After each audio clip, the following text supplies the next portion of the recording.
কটা বাজে এখনো পাত্তাই নেই। দুপুর 2টো বেজে গেল, এখন খেতে দেওয়ার নামই নেই।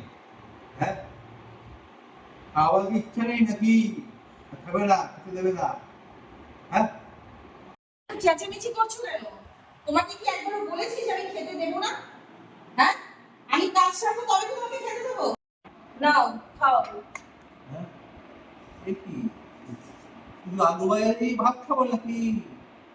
আরে বাবা, তোমাকে দিয়েছি ভাত, তুমি খাও না। তা বললে হবে? এতগুলো ভাত কি শুধু আলু ভাজা দিয়ে খাওয়া যায়? হ্যাঁ, আরে আলু ভাজাটা দিয়ে খাওয়াটা শেষ করো না। তা বললে হবে? খাবো কি দিয়ে আর কি? কালকে তো ইলিশ মাছ খেয়েছো, কি হয়েছে? আজকে কি আবার তরিতে রান্না খেতে হবে নাকি? হবে নাকি? তোমাকে আমি বলেছি শুধু আলু ভাজা দিয়ে ভাত খেতে হবে, তুমি আলু ভাজাটা দিয়ে ভাতটা খাও না। যে কটা ভাত ওটা দিয়ে খাওয়া যায় সে কটা ভাত খাও।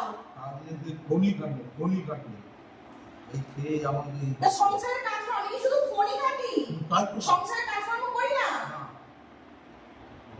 খরচ সংসারের কাজকর্মগুলো কে এসে করে দেয়? তুই যেন কি করে না, আমি খাবো না। মাছ তুমি খাও, আলু ভাজা দিয়ে খাও, তুমি খাও, তুমি না। আমি কি তোমাকে বলেছি যে আমি শুধু আলু ভাজা ভাত রান্না করেছি? জানি না। তুমি বসো, বসো।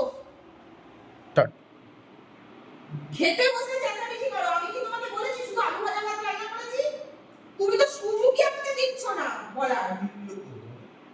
আমি তোমাকে কখনো আলু ভাজা দিয়ে ভাত কখনো খেতে দিয়েছি? এক তরকারি ভাত তুমি চেঁচামেচি করছো?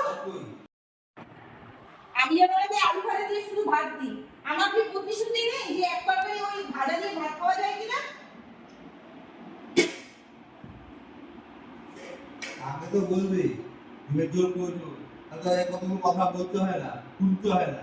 তুমি কি সেই সুযোগটা আমাকে দিয়েছো বলার? তা আলু ভাজা দিয়ে ভাত না খেলে এর মধ্যে আমি ডিমের তরকারি দিয়ে দেবো? আলু ভাজা দিয়ে তুমি আর কিছুই রান্না করছো না, আলু ভাজা দিয়ে বলতে হয়। আলু ভাজা নাও খাও, হ্যাঁ খাও। খাও। খেতে বসে শান্তি নেই।